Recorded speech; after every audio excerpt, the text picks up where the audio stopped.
Texas has long been a land of extremes, a place where blistering summers, fierce storms, and shifting landscapes collide. But in August 2025, the Lone Star State once again found itself at the center of a new natural crisis, this time wildfires. On August 13th, Governor Greg Abbott issued a sweeping disaster declaration that covered 191 counties, an announcement that immediately grabbed headlines across the nation. To many outside observers, the move seemed alarming, even excessive. After all, at the time of the declaration, only one active wildfire was officially recorded in Palo Pinto County.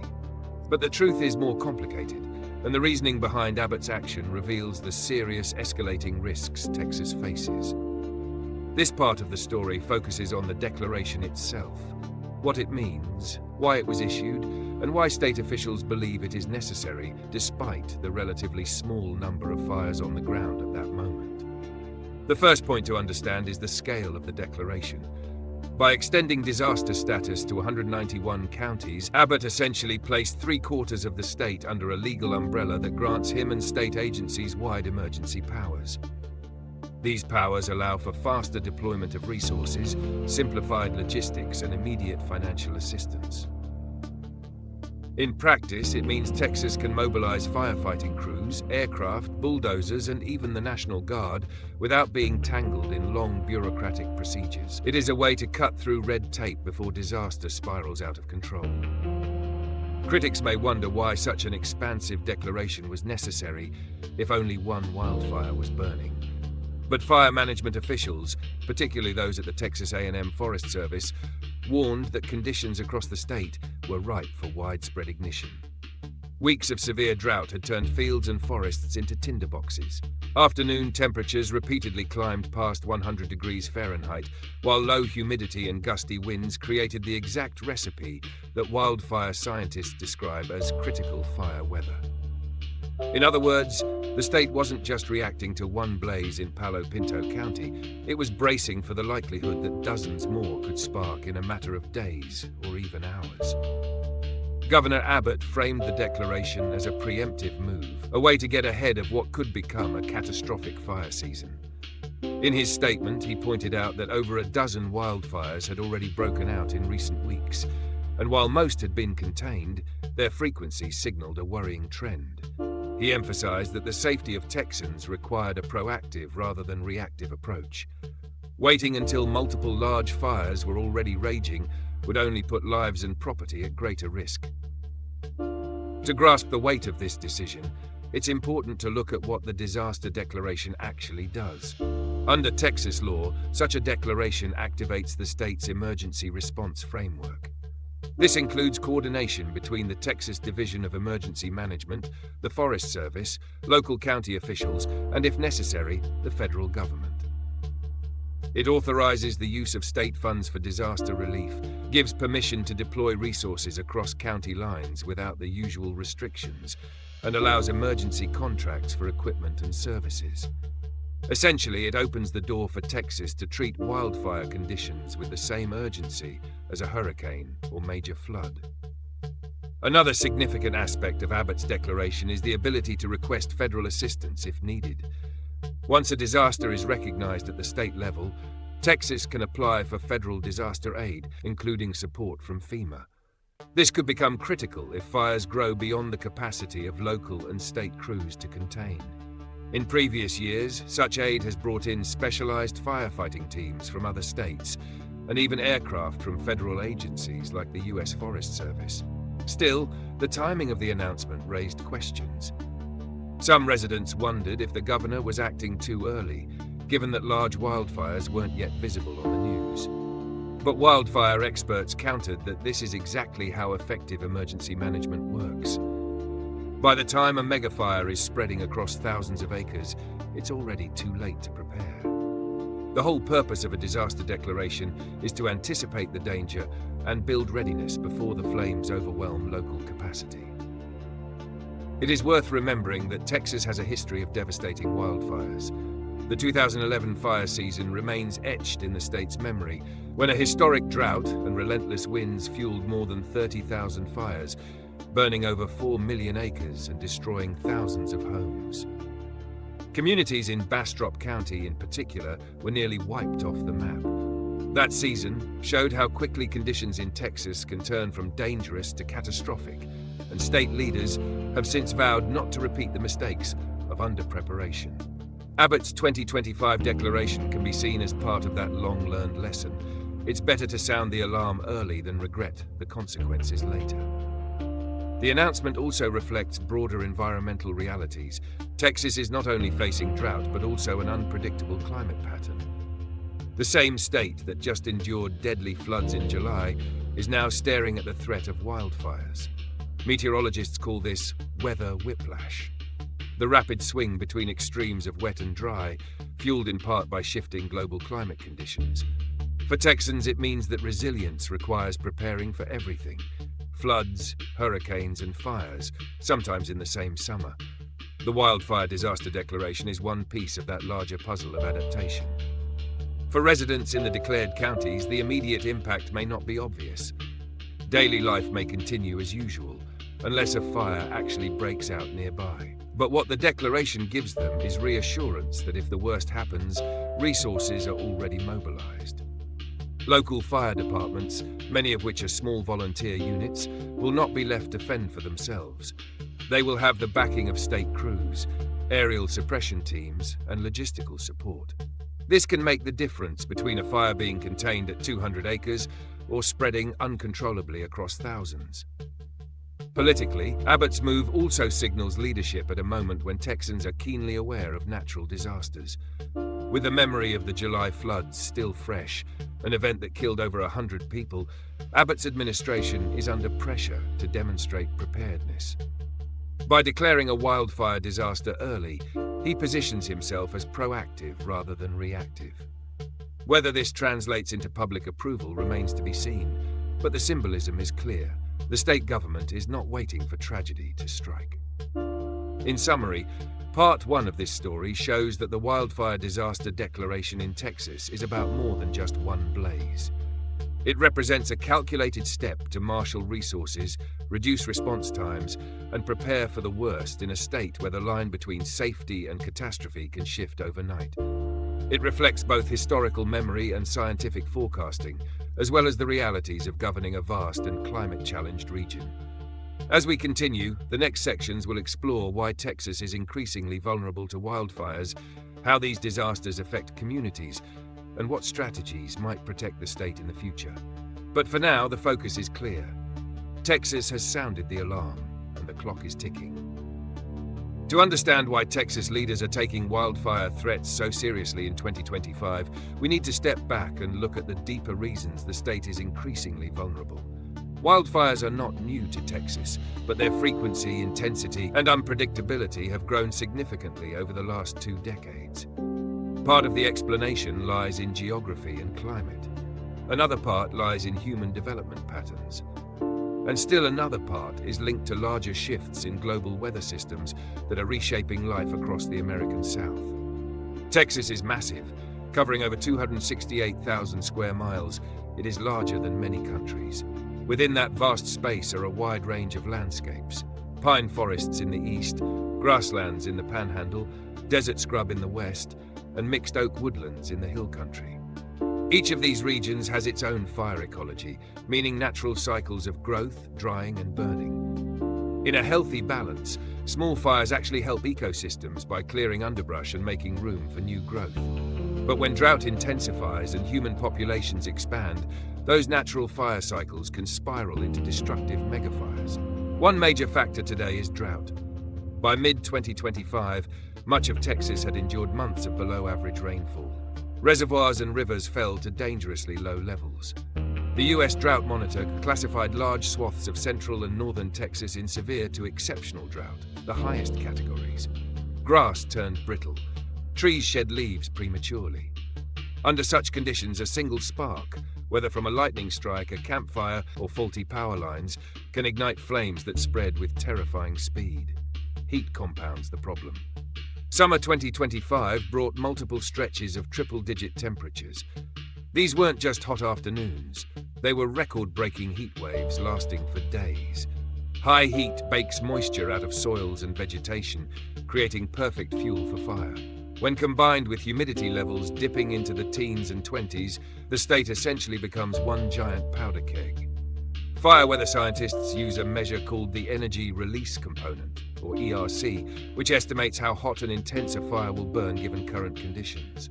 In Texas this summer, ERC values soared above the 90th percentile, meaning fire potential was more extreme than in 9 out of 10 previous years on record. Winds add yet another dangerous ingredient. Texas's size and location expose it to strong and shifting wind patterns. Dry air masses sweep down from the high plains, while Gulf breezes push inland from the coast. When these collide, gusts can whip through central Texas at 20 to 30 miles per hour. For fire crews, that's a nightmare scenario. A blaze that seems manageable in the morning can double in size by afternoon if the wind picks up, throwing embers far beyond containment lines. This is exactly what happened in Bastrop County in 2011, when winds from Tropical Storm Lee transformed small brush fires into one of the most destructive events in state history. Climate variability makes matters worse. Texas sits at the crossroads of several global climate drivers, including El Niño and La Niña. In recent years, shifting ocean temperatures have produced alternating patterns of intense rain and deep drought. Scientists call this weather whiplash. Just last month, in July 2025, Central Texas experienced catastrophic floods that killed more than 100 people. Rivers overflowed, RV parks were swept away, and highways were submerged. Now, only weeks later, the pendulum has swung in the opposite direction, leaving parched earth and soaring fire danger. This volatility underscores how Texans must prepare not only for one kind of natural disaster, but for many, sometimes in rapid succession. But climate and geography are only part of the picture. Human activity plays a huge role. Texas has experienced explosive population growth, with millions of new residents arriving over the last 2 decades. Many have moved into what experts call the wildland-urban interface, or WUI, areas where suburbs push into forests and grasslands. Homes, businesses, and infrastructure now sit right on the edge of flammable landscapes. When fire breaks out, it doesn't just consume wilderness, it threatens entire neighborhoods. Firefighting then becomes more complicated, as crews must protect lives and structures while also trying to contain the flames. Infrastructure can also trigger fires. Power lines sagging in extreme heat have been known to spark dry brush. Equipment malfunctions, agricultural burns, and roadside accidents all contribute to fire starts. In California, massive lawsuits have followed utility-caused wildfires. While Texas utilities have not faced crises on the same scale, officials are increasingly aware of the risks. The combination of fragile vegetation and dense development means that human mistakes can ignite fires that spread with devastating consequences. Another overlooked factor is land management. For decades, fire suppression was the dominant policy in Texas, as in much of the United States. Small, natural fires were extinguished quickly. While this approach protected communities in the short term, it also allowed dense undergrowth and dead wood to accumulate. These fuels build up year after year, creating the conditions for catastrophic fires when drought and heat strike. In recent years, Texas has invested in prescribed burns and vegetation management, but the backlog of fuel remains enormous. Addressing it requires consistent funding and coordination, which are challenging across such a vast state. When we combine all these elements, drought, heat, wind, climate swings, population growth, infrastructure risk, and fuel buildup, we begin to see why state officials are so alarmed. Even if there was only one active fire at the time of Abbott's declaration, the stage was set for many more. Disaster declarations are not about the present, they are about the forecast. And in 2025, the forecast for Texas is one of heightened wildfire danger almost everywhere you look. For ordinary Texans, this vulnerability translates into everyday anxieties. Ranchers worry about losing cattle and pasture land. Families in rural communities worry about evacuation routes and insurance coverage. Urban residents worry about air quality, as smoke can travel hundreds of miles, filling cities with hazardous haze. Hospitals prepare for an uptick in respiratory cases. And across the state, volunteer fire departments, many of them underfunded and understaffed, brace for the phone calls they know are coming. The financial cost is staggering as well. The Insurance Information Institute reports that wildfire damage nationwide now runs into the billions annually. In Texas, even a single large fire can destroy hundreds of homes and businesses, leaving years of recovery in its wake. And because disasters often pile on top of each other, floods, storms, and fires in close succession, the economic strain multiplies. Counties that were still repairing roads and bridges from July's floods now must divert resources to wildfire readiness. For local leaders, it feels like trying to plug holes in a dam that keeps springing new leaks. All of this helps explain why the governor and his advisors made the choice to issue such a broad disaster declaration. It is not about overreacting. It is about acknowledging the layered vulnerabilities that make Texas uniquely at risk. The declaration is a signal both to Texans and to the nation. This is not just a local brush fire problem. It is a systemic challenge that touches climate, infrastructure, health, economy, and governance all at once. In short, Texas is vulnerable because it sits at the intersection of nature and human growth. Its landscapes are beautiful but combustible. Its weather is dramatic but unforgiving. Its population is expanding into areas never meant for dense settlement, and its climate is becoming more extreme with every passing decade. Put together, these forces create the conditions for a wildfire crisis that is not only possible, but increasingly probable. This is why the August 2025 declaration matters.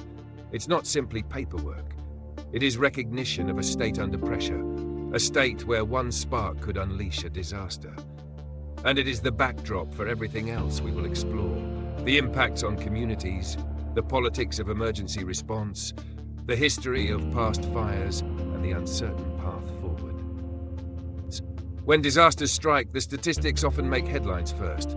Acres burned, homes destroyed, dollars lost. But behind each number is a human story, a family, a community forced to confront the flames and their aftermath. In Texas, wildfire is not only an environmental threat, it is a deeply human one. To understand the real impact of Abbott's August 2025 disaster declaration, we need to look at how fires reshape daily life for the people living in harm's way. The most immediate and obvious effect is displacement.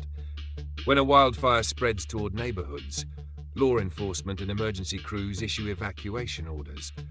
For families, that means grabbing essentials, packing children into cars, and fleeing without knowing what will be left when they return. In rural Texas, many of these evacuations happen with little warning. Roads can quickly become congested, and smaller communities often have only a handful of exit routes. The fear of being trapped is real. Older residents or those with limited mobility face even greater risks. For those who lose their homes, the trauma is long-lasting. A house is more than wood and nails. It is memories, photographs, and the sense of security that defines daily life. Fires do not discriminate. They consume modest farmhouses and multi-million-dollar estates alike. Insurance can help rebuild structures, but it cannot replace heirlooms, family histories, or the comfort of walking through a familiar front door.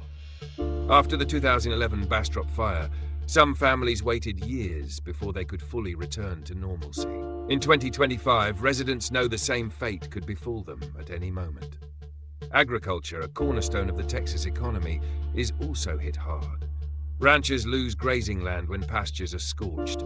Cattle may be injured or killed. Fences, barns, and irrigation systems burn quickly, leaving ranchers not only with immediate losses, but also with long-term rebuilding costs. Farmers see crops wither in fields surrounded by flames, and even if their own acreage is spared, smoke and ash can damage yields. For many, a wildfire season means not only emotional stress, but also financial ruin.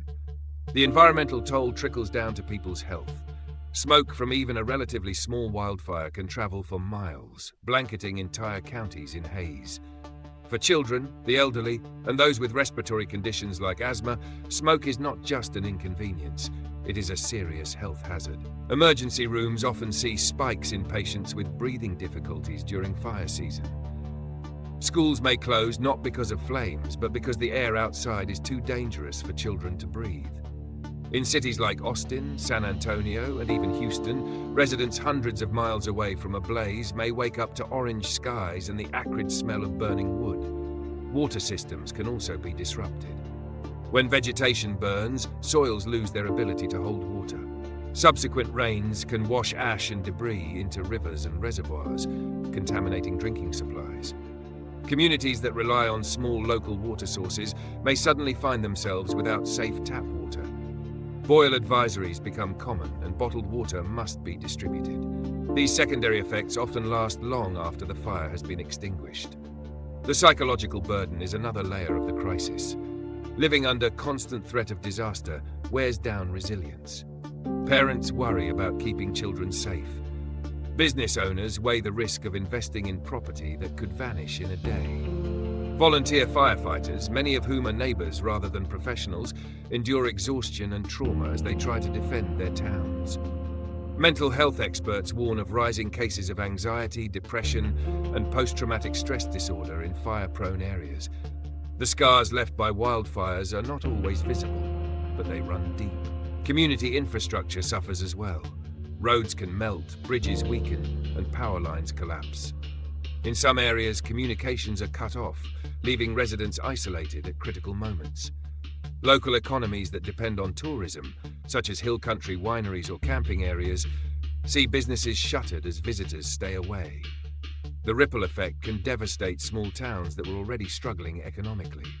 When a single fire wipes out dozens of businesses, recovery may take a decade if it happens at all. Schools and churches often become emergency shelters. Gymnasiums fill with cots, volunteers serve meals, and neighbors rally to support one another. These moments showcase the best of community spirit, but they also highlight systemic gaps. Many counties lack the resources to sustain long-term sheltering operations. Donations and volunteers pour in during the crisis, but as the media spotlight fades, survivors often feel forgotten. For families living paycheck to paycheck, the loss of even a week of work due to evacuation can push them into poverty. It's also worth noting that not all Texans are affected equally. Low-income communities are often the most vulnerable.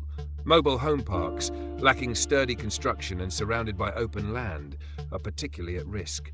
Residents may not have reliable vehicles for evacuation or savings to cover hotel stays. For them, disaster declarations provide some relief, opening the door to state and federal assistance, but navigating the paperwork and bureaucracy can be overwhelming.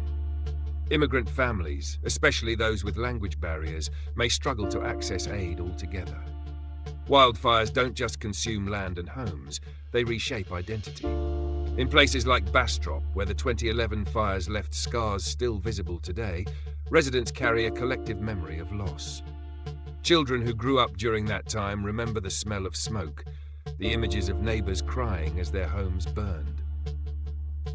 Now, in 2025, the prospect of reliving that trauma weighs heavily on these communities. A disaster declaration may reassure some, but for others it is a chilling reminder of what could return. There are also economic ripple effects at the state level.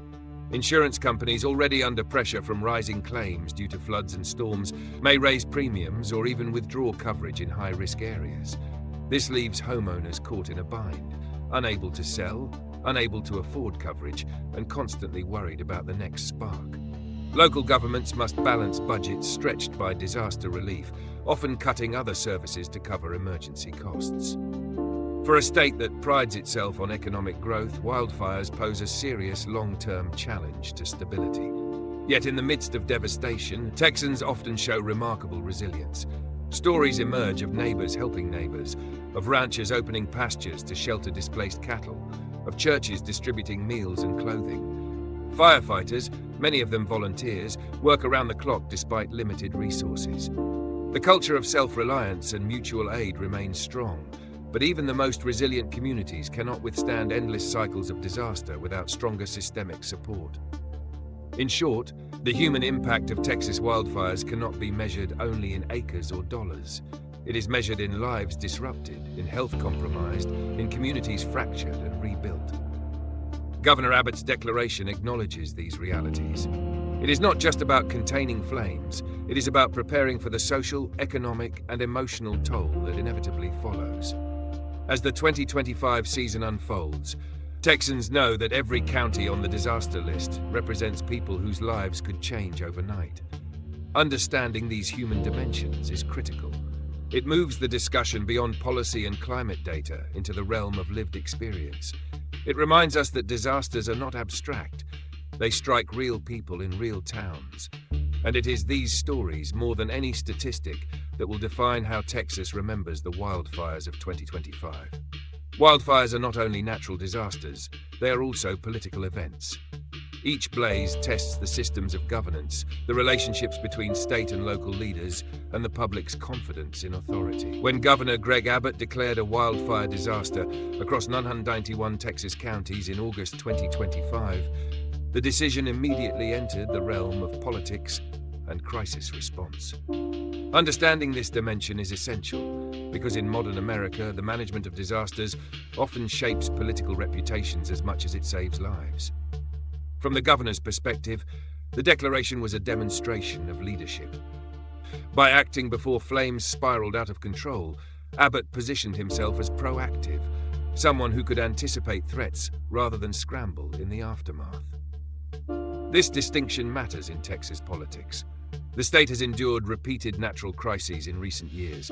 Hurricane Harvey in 2017, Winter Storm Uri in 2021, the 2023 tornado outbreaks, and the catastrophic floods of July 2025. Each disaster tested state leadership, and each left scars on public opinion.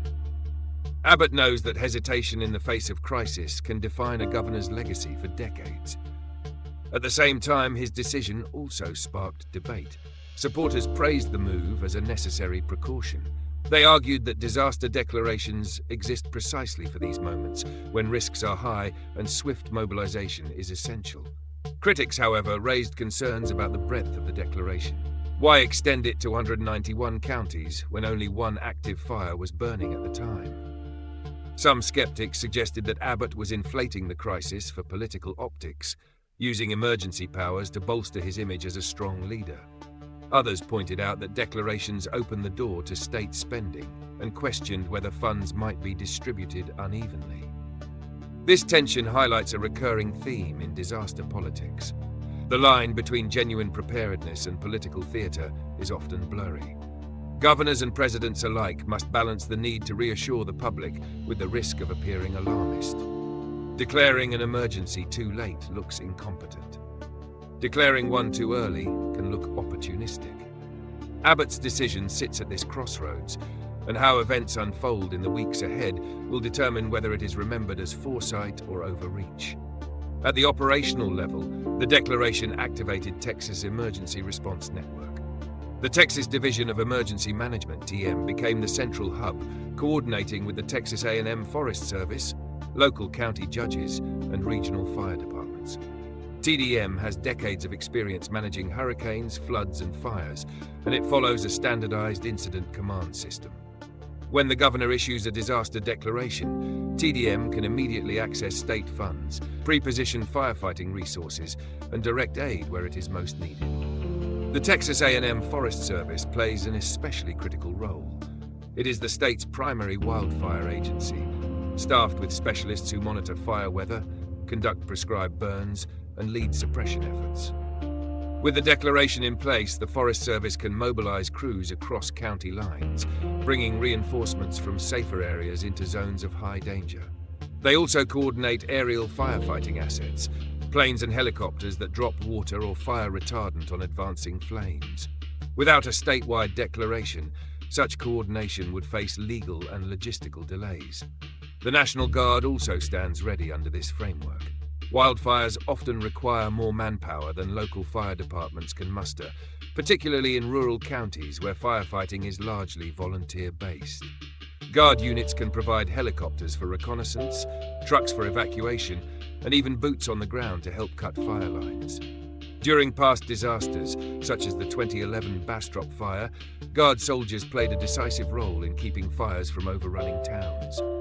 Abbott's declaration ensures they can be deployed swiftly if conditions deteriorate. Federal cooperation is another dimension. By declaring a state disaster, Texas positions itself to request federal aid if fires exceed state capacity. FEMA funding, U.S. Forest Service teams, and even cross-state mutual aid agreements can all be triggered more easily under this legal umbrella. In the complex world of intergovernmental response, paperwork matters. A signed disaster declaration can mean the difference between waiting weeks for outside help and receiving it in days. Politically, these actions resonate far beyond Texas. Wildfires, once considered primarily a Western problem, are increasingly seen as a national issue. California, Oregon, and Washington have long dominated headlines with megafires, but in recent years, states like Colorado, New Mexico, and now Texas have joined the list of high-risk regions. For Abbott, a prominent figure in national Republican politics, demonstrating competence in managing wildfire threats strengthens his stature on the national stage. It signals that Texas is prepared to handle crises without relying excessively on Washington, a message that appeals to conservative voters. Yet disasters also reveal inequalities. Critics point out that rural volunteer fire departments, which protect much of Texas's land area, remain underfunded compared to urban departments. Even with a disaster declaration, small towns often struggle to secure the equipment they need. Fire trucks may be decades old, water supply infrastructure inadequate, and training limited. Some see Abbott's declaration as a band-aid over deeper systemic issues. The state has not invested enough in long-term fire resilience.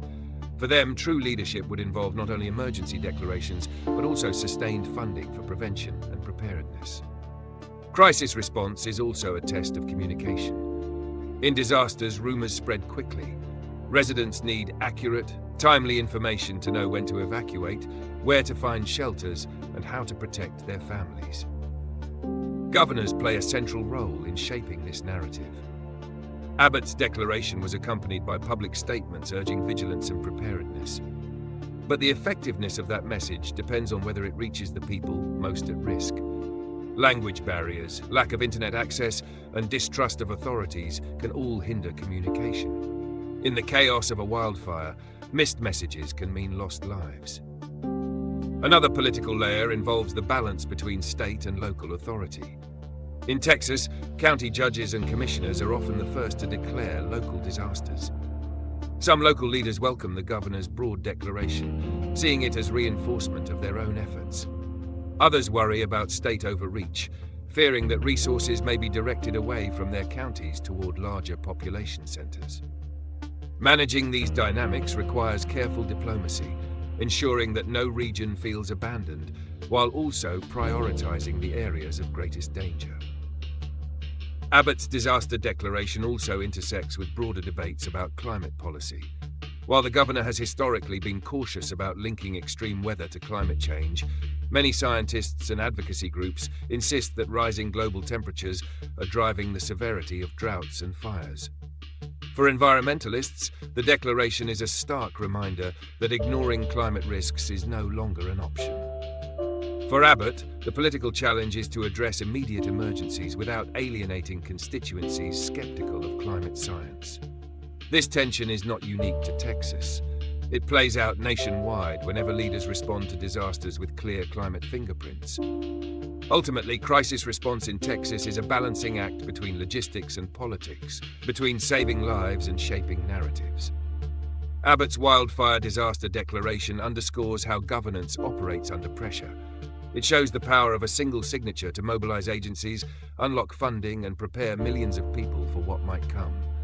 But it also exposes the fragility of trust. Trust in leaders, in institutions, and in the promise that when disaster strikes, no community will be left behind. As fires continue to threaten, Abbott and his administration will be judged not only by whether they prevent destruction, but by whether Texans believe they acted fairly, effectively, and with foresight. For many residents, the memory of past disasters, when power grids failed, when floods overwhelmed cities, still lingers. Whether the 2025 wildfire response will join that list of failures or stand out as a success remains to be seen. What is clear, however, is that politics and crisis response are inseparable, and that every fire is fought not only with water and bulldozers, but also with decisions made in the halls of power. Every disaster declaration carries with it the weight of history. Texans know that wildfires are not hypothetical threats.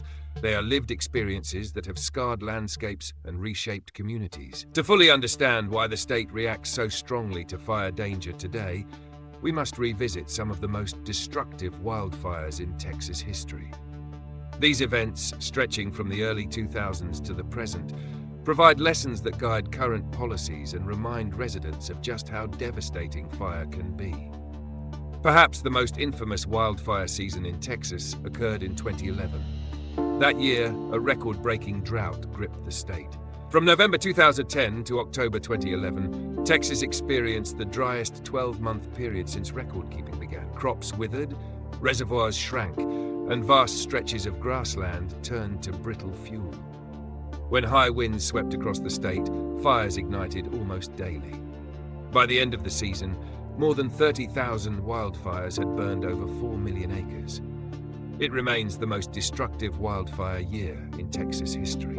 Among the many blazes of 2011, the Bastrop County Complex Fire stands out. Sparked on September 4th by downed power lines during strong winds, the fire quickly grew into an uncontrollable inferno. Over the course of several weeks, it burned 34,000 acres and destroyed more than 1,600 homes, making it the most destructive single wildfire in Texas history in terms of property loss. The Bastrop fire also killed 2 people and devastated the iconic Lost Pines forest, an area of rare loblolly pines that had survived for centuries. For many Texans, the images of entire neighborhoods reduced to ash remain seared into memory.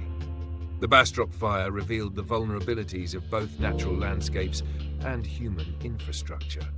It showed how fragile power systems could ignite disaster, how fast-moving flames could outpace evacuation efforts, and how underprepared local firefighting resources were for megafires. The tragedy sparked a wave of reforms, including greater investment in state-level fire coordination and stronger emphasis on community evacuation planning. Yet, even with those reforms, wildfires have continued to challenge Texas. In 2015, another destructive blaze swept through the Bastrop area, burning more than 4,500 acres and destroying dozens of homes. Though smaller than the 2011 fire, it rekindled painful memories and underscored the persistent risk.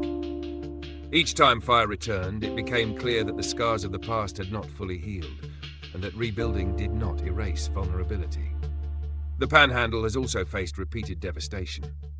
In March 2017, wildfires raged across the northern plains, fueled by strong winds and dry grass.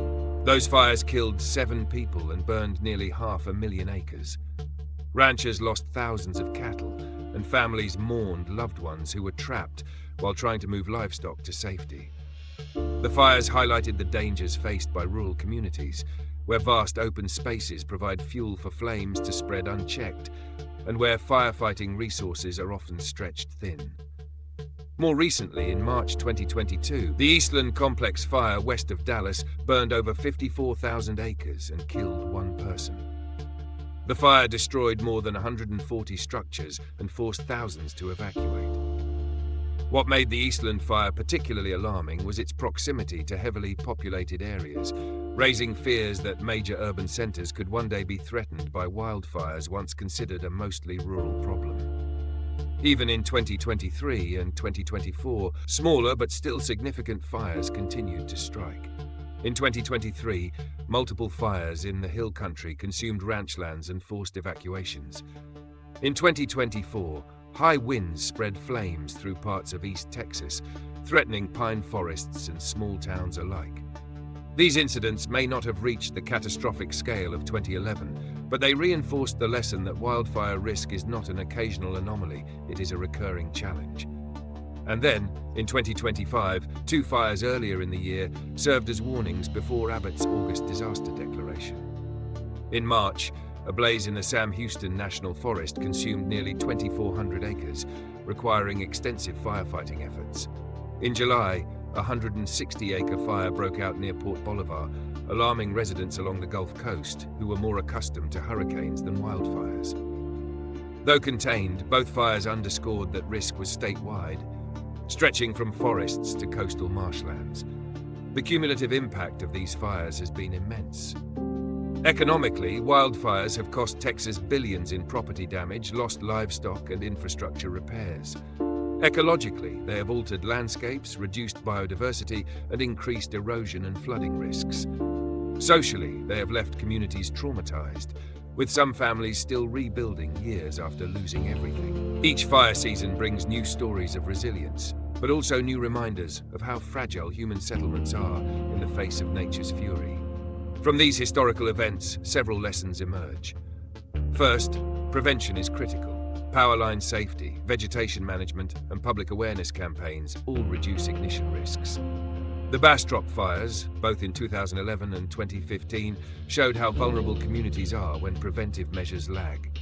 Since then, Texas utilities have invested in grid hardening and tree trimming programs, but critics argue more needs to be done.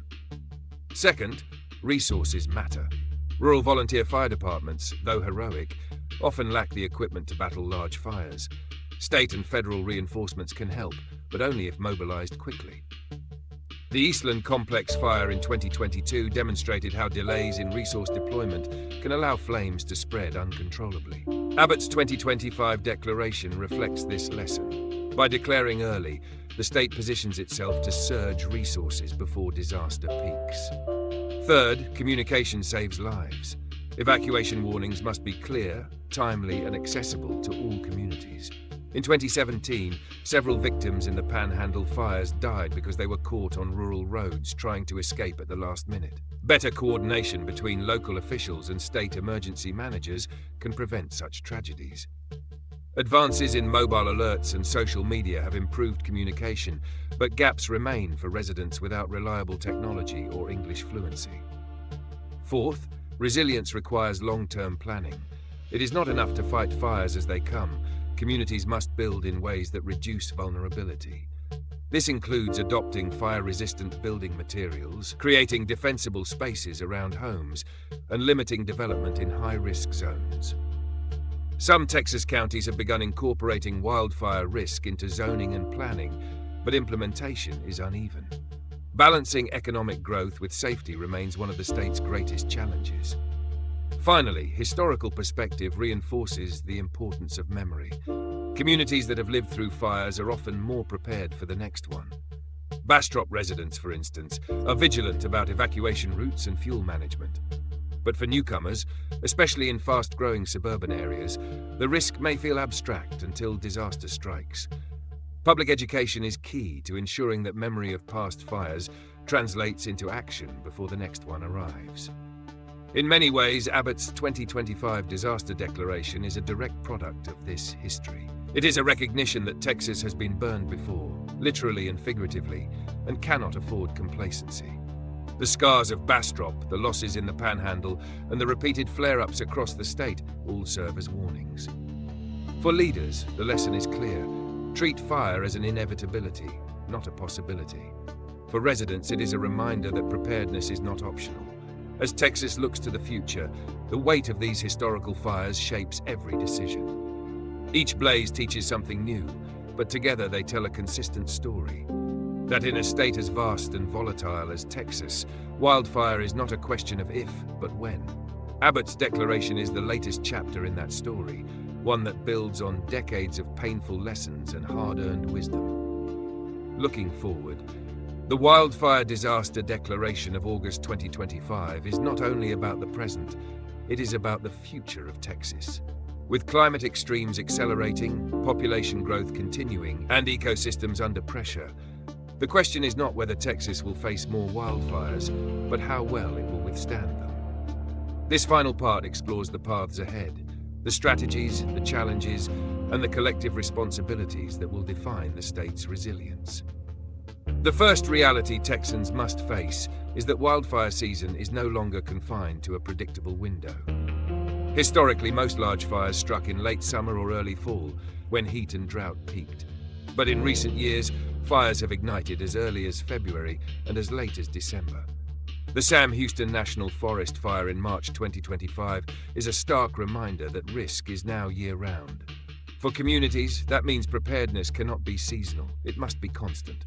Families need evacuation plans, local officials must maintain readiness, and state agencies must budget for fire response across the entire calendar. Second, prevention will remain the cornerstone of resilience. Firefighters often repeat the phrase, "The best fire is the one that never starts." Preventive measures range from vegetation management to power line safety. Texas utilities, learning from past disasters, have begun investing in hardening infrastructure, insulating wires, upgrading poles, and expanding inspection schedules. Expanding these efforts could reduce ignition risks significantly. Landowners also play a role. By maintaining defensible spaces, clearing brush within a set distance of homes, trimming trees, and using fire-resistant materials, residents can greatly improve survival chances. Public education campaigns must emphasize that fire safety is not only the government's responsibility, but a shared duty. Technology will be a powerful ally. Advances in satellite monitoring allow near real-time detection of hotspots. Artificial intelligence models can predict where fires are most likely to start, based on weather, vegetation, and topography. Drones can scout inaccessible terrain, mapping fire perimeters and guiding crews with precise data. Equipping local departments with these tools can transform response times and effectiveness. However, ensuring that rural volunteer departments, often operating on shoestring budgets, have access to this technology remains a challenge. State and federal grants will be essential to closing the gap. Adaptation in urban planning is another frontier. As suburbs expand into wildfire-prone landscapes, cities must rethink zoning and building codes. Fire-resistant construction, mandatory defensible space requirements, and restrictions on high-risk development zones are proven strategies. California has adopted such measures after devastating fires. Texas will likely face similar debates in the coming years. Balancing property rights, economic growth, and safety will not be easy, but ignoring these questions will leave communities exposed. Leaders must have the courage to prioritize long-term safety over short-term gain. Climate adaptation is perhaps the most difficult issue of all. Scientists warn that rising global temperatures are intensifying droughts and heat waves, creating conditions where wildfires thrive. While Texas leaders differ in their approach to climate policy, the impacts are becoming harder to deny. Preparing for a hotter, drier future requires investment not only in firefighting, but in water conservation, renewable energy, and sustainable land management. Whether the state fully embraces climate adaptation strategies remains uncertain, but the wildfires of the last decade have made one thing clear: business as usual is not enough. Community resilience will also depend on strengthening social safety nets. Wildfires disproportionately affect the most vulnerable: low-income families, immigrant communities, the elderly, and those with limited mobility. Disaster declarations open doors to aid, but navigating bureaucratic systems can be overwhelming. Streamlining assistance, offering multilingual resources, and ensuring equitable distribution of aid will be essential. Texas prides itself on self-reliance, but resilience requires collective investment in the people who have the least capacity to recover on their own. Education and cultural change must also play a role. For many new Texans, those who have recently moved from other states, the idea of wildfire risk is unfamiliar.